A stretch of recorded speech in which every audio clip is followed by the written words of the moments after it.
Hello, everyone, and welcome back to Speak English Like a Local by Conversational English Master. I'm Jack. And I'm Emma. Before we dive in, just a quick reminder, we're speaking at close to regular conversational speed. So if it feels too fast, slow down the playback on your first listen.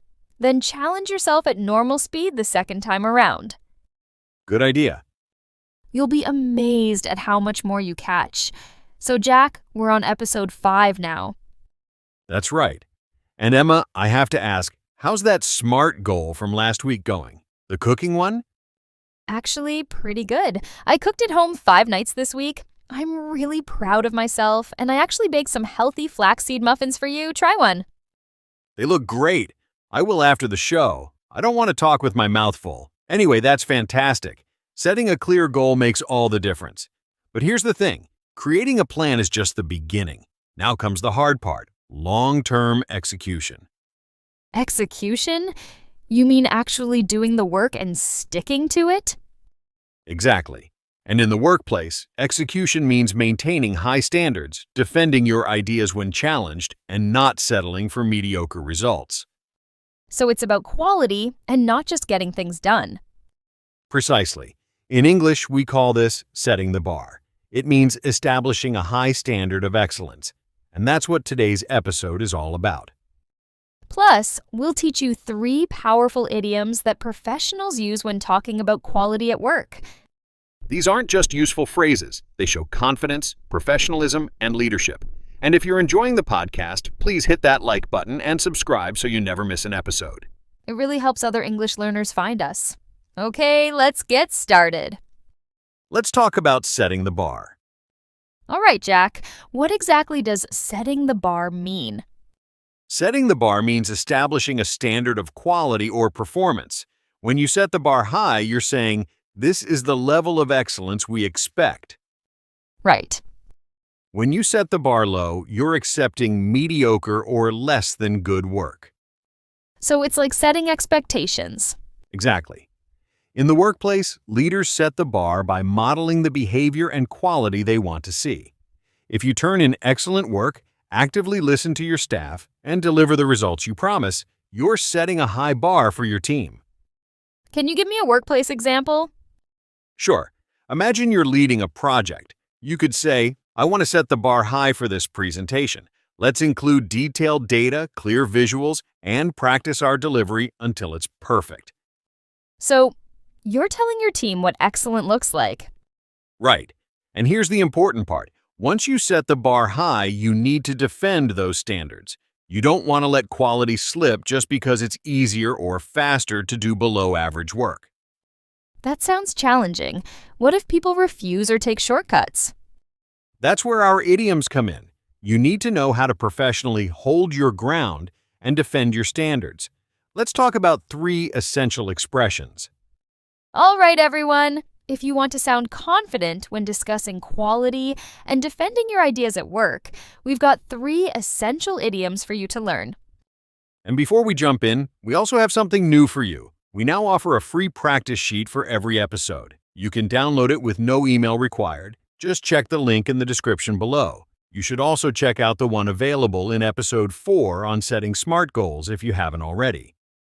It's got all the idioms, examples, and a worksheet to help you practice. Totally free. Cool. All right, let's start with our first idiom. Raise the bar. Raise the bar means to increase the standard or expectation, to make something even better than it was before. Here's an example. Our competitor just launched an amazing product. We need to raise the bar on our next release if we want to stay competitive.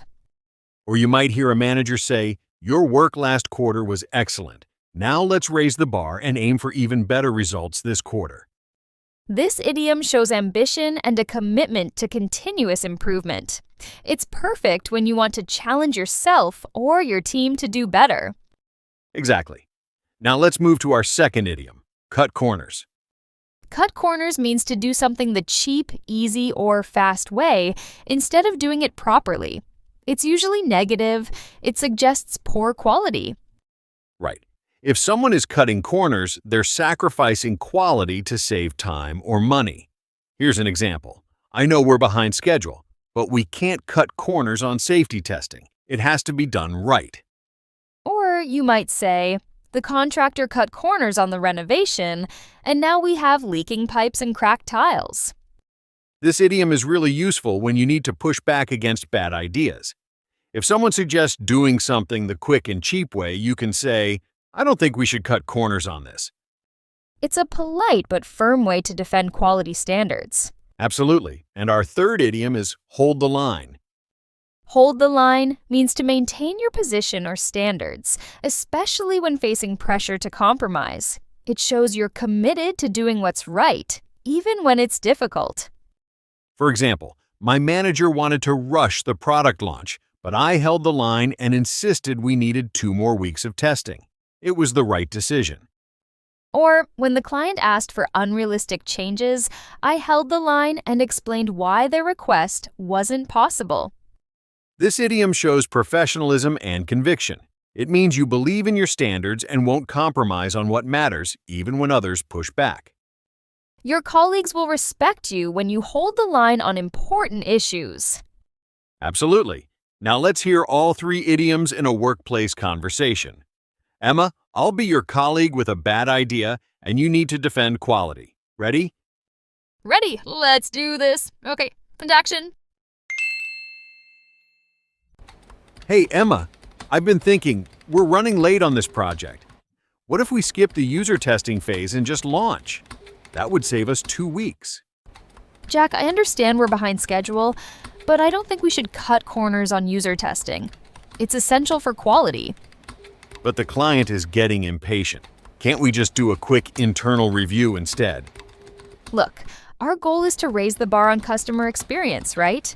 If we skip proper testing, we might launch a product with serious problems. That would damage our reputation. Okay, I see your point. But are you sure we can't compromise? I need to hold the line on this one. 2 weeks of user testing is the minimum we need to ensure quality. I'd rather delay the launch slightly than release something that doesn't meet our standards. You know what? You're right. Quality comes first. Let's stick with the full testing plan. Thanks for understanding, Jack. And scene. See how those idioms work together? Emma defended her position professionally without being aggressive. And notice how I explained my reasoning.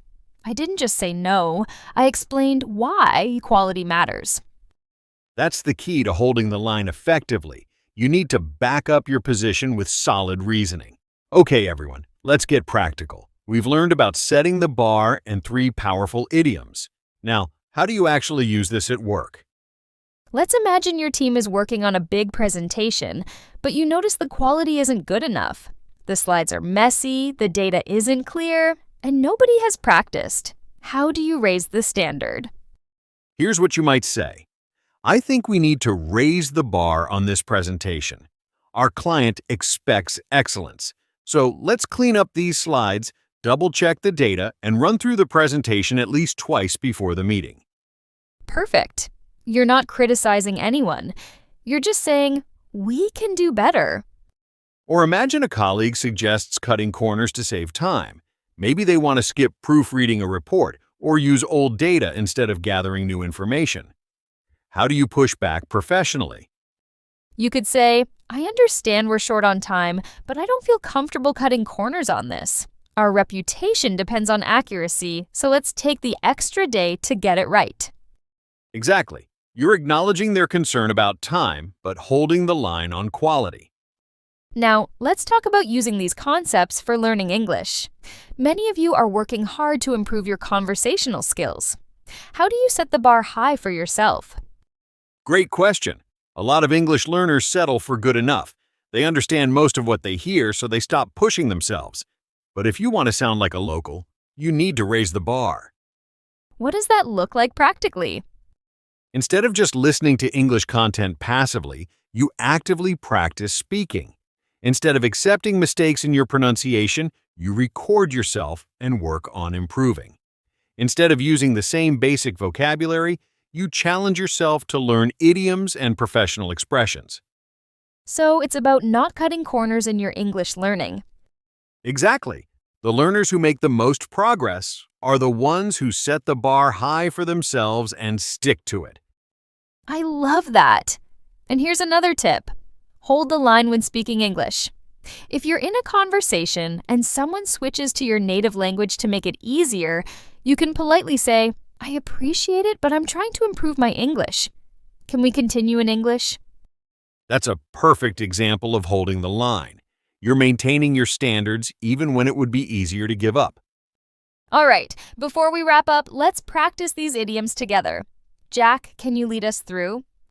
Absolutely. Everyone listening, we're going to say each idiom in a full sentence. Listen to us first, then repeat out loud. Ready? Here we go. Raise the bar. Repeat. We need to raise the bar on our customer service. Great. Next one. Cut corners. Repeat. I don't think we should cut corners on quality. Excellent. And the last one. Hold the line. And repeat. I'm going to hold the line on this decision. Perfect. You're sounding more confident already. Now let's give you a challenge for the week.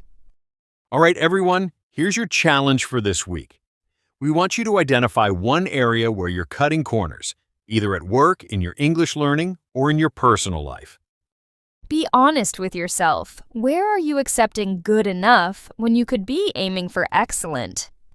Once you identify that area, commit to raising the bar. Set a higher standard for yourself and take one concrete action this week to improve. And here's a bonus challenge.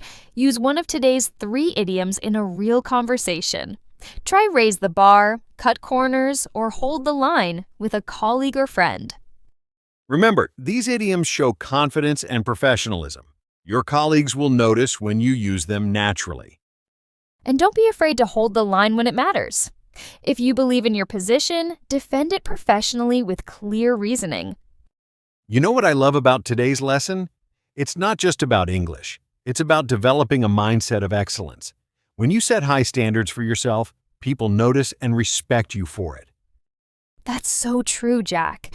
And for our English learners listening, every time you push yourself to use a new expression or speak up in a challenging situation, you're raising the bar on your own skills. So don't cut corners in your practice, and hold the line when you need to communicate something important, even if it's difficult. Well, that's all we have for today's episode. Let's quickly review what we learned. We talked about setting the bar, establishing high standards of quality and performance in the workplace. We learned 3 workplace idioms. Raise the bar for increasing standards, cut corners for doing things the cheap or easy way, and hold the line for maintaining your standards under pressure. And we challenged you to identify one area where you're cutting corners and commit to raising the bar this week. Before we go, we want to hear from you.